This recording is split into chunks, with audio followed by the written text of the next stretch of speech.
Yes, Yes. exactly. Yeah. And yeah, Mhm. much of that work has been very interesting and inspiring in the fields of decolonization of knowledge production.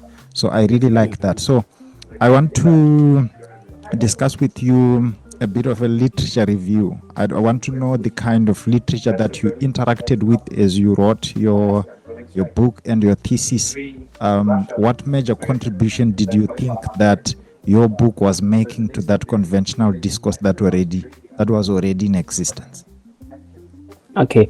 Uh, so when I was writing the book, and let me say, okay, when I was writing the thesis, which then later on transitioned to a monograph, I looked at literatures, especially from a global context. It was it's the works of Philip Albach, uh, who's actually at the Boston College. He was at Boston College. So I looked at his work on student activism, and especially in the global north, and how. And then the reason why I looked at that is because it gave me an idea of how activism, is like in the global north, and then look at it, try to contextualize it, within the global south.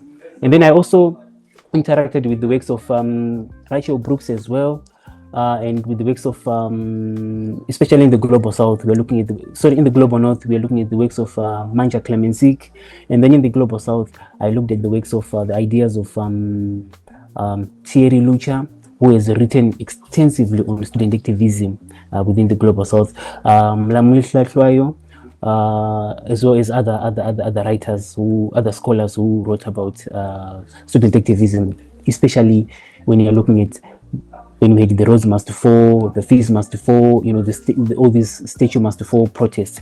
So, in terms of looking at these, literatures, I then realized that the aspect of human development which I bring into the table with this book was lacking. And then I said, okay, I can look at how human development, looking at student activism from a human development perspective, human development and capabilities perspective, can actually offer a new and fresh perspective when you're looking at student activism. So I'm coming in with a human development and capability approach, perspective, looking at the student activism and how it expands students' political freedoms. Given that when you're looking at the human development and capability framework, Mm-hmm. I mainly put across ideas of why we need or why we talk of substantive freedoms, which Sen puts across in his, human development and capability perspective, especially the capability approach Mm-hmm. idea. Mm-hmm. So I'm bringing in the issue of substantive freedoms, real opportunities of people or of students, real opportunities of students to pursue the kind of lives that they value, Yes. especially political opportunities for them to pursue the kind of life that they have a reason to value. Yes. Yes. Yeah. So after going through all the literature that I have mentioned, I then said, okay, I can bring in the idea of human development and capability approach, and then look Mm-hmm. at how activism can enhance students' political freedoms, political capabilities to pursue a kind of life that they reasonably value, to pursue transformational change within the university space. So that's why I then said, okay, let me bring in the idea of capabilities approach Approach. in student activism, the language of capabilities approach in Mm-hmm. student activism, Mm-hmm. Oh, especially in the global south. Yeah.